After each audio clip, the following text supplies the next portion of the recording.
روح سے بتا رہا ہوں. اگر کوئی بہن یا کوئی ماں کو میری بات بری لگے تو یاد رکھیں میں اپنی طرف سے نہیں کہہ رہا ہوں, قرآن کی بات آپ کی بارگاہ میں پیش کرتا ہوں. تو یہاں پر قرآن کی میں آیت آپ کی بارگاہ میں پڑھتا ہوں. اب غور سے آیت کو سنیے. سورہ نساء آیت نمبر 4. سورہ نساء آیت نمبر 4 میں اللہ عز و جل فرماتا ہے شادی کے متعلق, اور اگر تمہیں اندیشہ ہو کہ تم یتیم لڑکیوں میں انصاف نہ کرو گے تو نکاح میں لاؤ اور جو عورتیں تمہیں پسند آئے. اللہ نے فرمایا اگر تم یتیموں میں, یعنی اس دور میں یہ ہوتا تھا, یہ آیت کا پس نظر بھی سمجھاتا ہوں, اس دور میں جو یہ لوگ یتیم ہوتے تھے تو ان کو حکم دیا گیا ہے کہ جو یتیم ہو تو تم سے شادی کر لو. جب تم سے شادی کر لو گے تو ان کا مال تم ناحق نہیں کھا سکو گے اور تم مل کر ان کے ساتھ رہ سکو گے. تو اس دور میں بعض لوگ جو ہے وہ عورتوں کو پسند بھی نہیں کرتے تھے لیکن پھر بھی مجبوراً ان کو شادی کرنا پڑتا تھا. تو بعض لوگ دولت کے لیے شادی کرتے تھے, یتیم لڑکیوں سے دولت کے لیے بھی شادی کرتے تھے. تو اللہ نے حکم اتارا, نازل فرمایا کہ اور اگر تمہیں اندیشہ ہو کہ تم یتیم لڑکیوں میں انصاف نہ کرو گے تو نکاح میں لاؤ جو عورتیں تمہیں پسند آئے, 2 یا 3 یا 4. اگر ڈرو کہ بیویوں کو برابر نہ رکھ سکو گے تو ایک ہی کرو, یا کنیزیں جن کے تم مالک ہو, یہ اس سے زیادہ قریب ہے کہ تم سے ظلم نہ ہو. میں آپ کی بات میں اس آیت کی تفسیر اور اس کا مفہوم اور معنی سمجھانے کی کوشش کرتا ہوں, اور آج کے دور میں جو مسکنسیپشن اس آیت کے مطابق ہے اس کو بھی میں انشاءاللہ کھول کر رکھنا چاہتا ہوں. تو اس آیت میں فرمایا گیا کہ حکم دیا گیا اللہ نے کہ تم چاہے تو 1 یا 2 یا 3 یا 4 کر سکتے ہیں. اس میں آیت قرآن کی آیت ہے کہ اللہ نے فرمایا کہ جو تمہیں پسند آئے 1 کرو یا 2 کرو یا 3 کرو یا 4 کرو. تو سب سے پہلی بات میں آپ کی بات میں عرض کرنا چاہ رہا ہوں ان بھائیوں سے, ان ماؤں سے, کہ بعض بہنوں کے سامنے اگر کوئی شوہر کہے کہ بھائی میں دوسری شادی کرنا چاہتا ہوں تو بعض مسلمان بہنیں کہتی ہیں اگر تم کرو گی تو میں تم پر کورٹ کیس ڈالوں گی 498A, یہ جو ہے ڈاؤری کیس ہوتا ہے, تو کہتی ہیں کہ 498 کیس ڈال کر تمہیں اندر کر دوں گی, اور اگر تمہیں شادی کرنا ہے تو پہلے مجھے ڈائیورس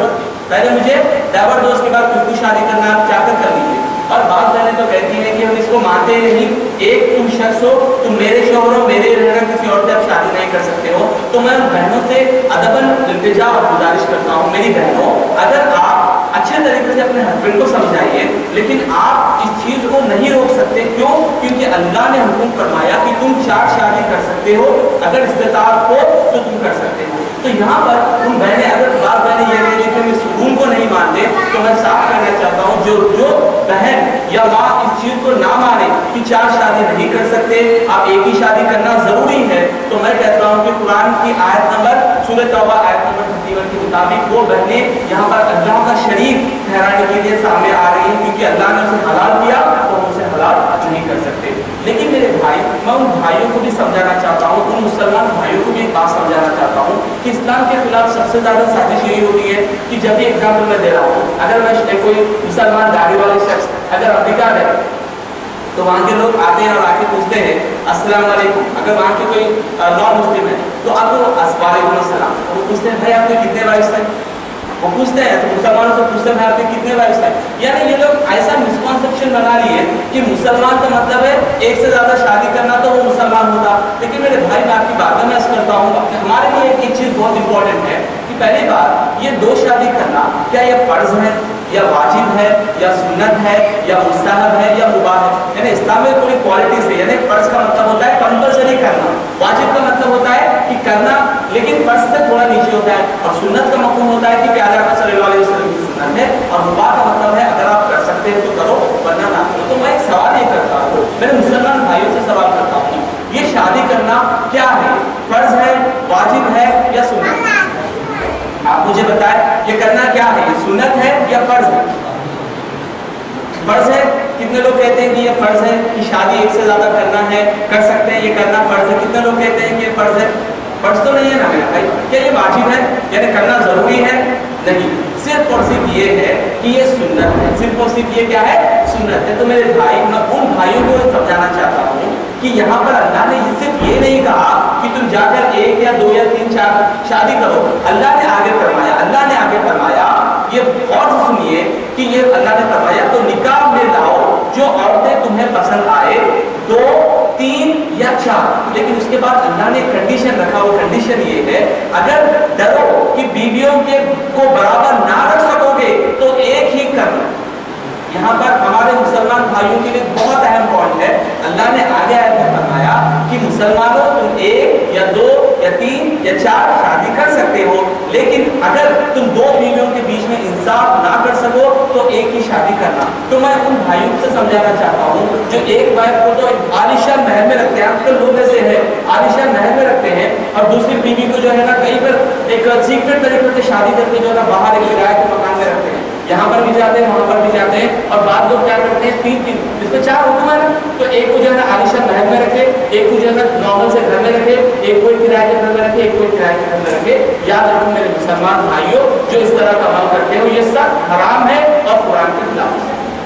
یہ کوئی آپ کو ثواب ملنے والا نہیں ہے. جب آپ قیامت کے دن جب اللہ کے سامنے ٹھہرائے جائیں گے تو اللہ تعالیٰ تم سے اس چیز کی پرسش کرے گا اور پوچھے گا کہ میں نے تو تمہیں حکم دیا تھا, وہ حکم یہ تھا کہ تم 2 بھی شادی کرتے تو دونوں کے بیچ میں انصاف رکھتے. تو آج کل کا حال کیا ہوا کہ انصاف رکھ سکتے ہیں. اب اور ایک بات یاد رکھیں, انصاف کا مفہوم اور معنی یہ ہے. اور ایک بات میں آپ کے سامنے کھلے انداز میں کہنا چاہتا ہوں, جو مسلمان بھائی نہ نماز 5 ٹائم کی نہیں پڑھتا, ٹھیک, رمضان کے روزے نہیں رکھتا, ٹھیک, اور اللہ کے بتائے ہوئے احکام پر عمل نہیں کرتا, اس شخص کو تو حق ہی نہیں ہے کہ وہ جو ہے 2 شادی کرے.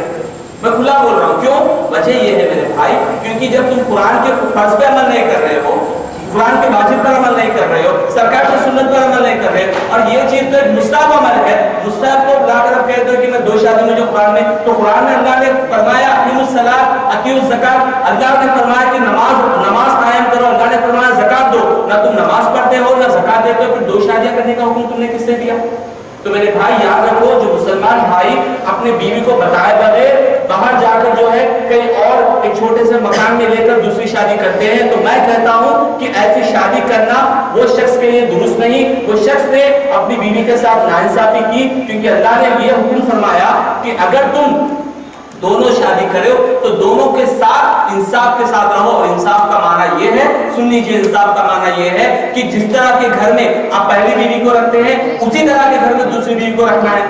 جس طرح کے زیور آپ پہلی بیوی کو دلاتے ہیں اسی طرح کے زیور دوسری بیوی کو دلانا ہے. جو کپڑے, جو لباس, جو کھانا جس طرح سے آپ پہلی بیوی کو کرتے تھے اسی طرح دوسری بیوی کو بھی کرنا ہے. اور ایک بات آپ یاد رکھ لیجئے, اگر آپ کے دل میں خیال ہو کہ میں دوسری شادی کروں, لیکن آپ کے پریزنٹ ڈے آپ کے پاس بہت بڑا گھر ہے, تو آپ یہ بھی نہیں کر سکتے کہ وہ گھر کو بیچیں گے.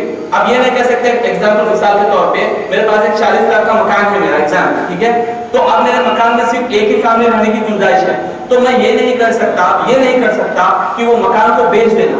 بیچنے کے بعد میں اور ایک 20 لاکھ کا ایک مکان 20 لاکھ کا ایک مکان لے کر 2 شادی میں نہیں کر سکتا. وجہ کیوں؟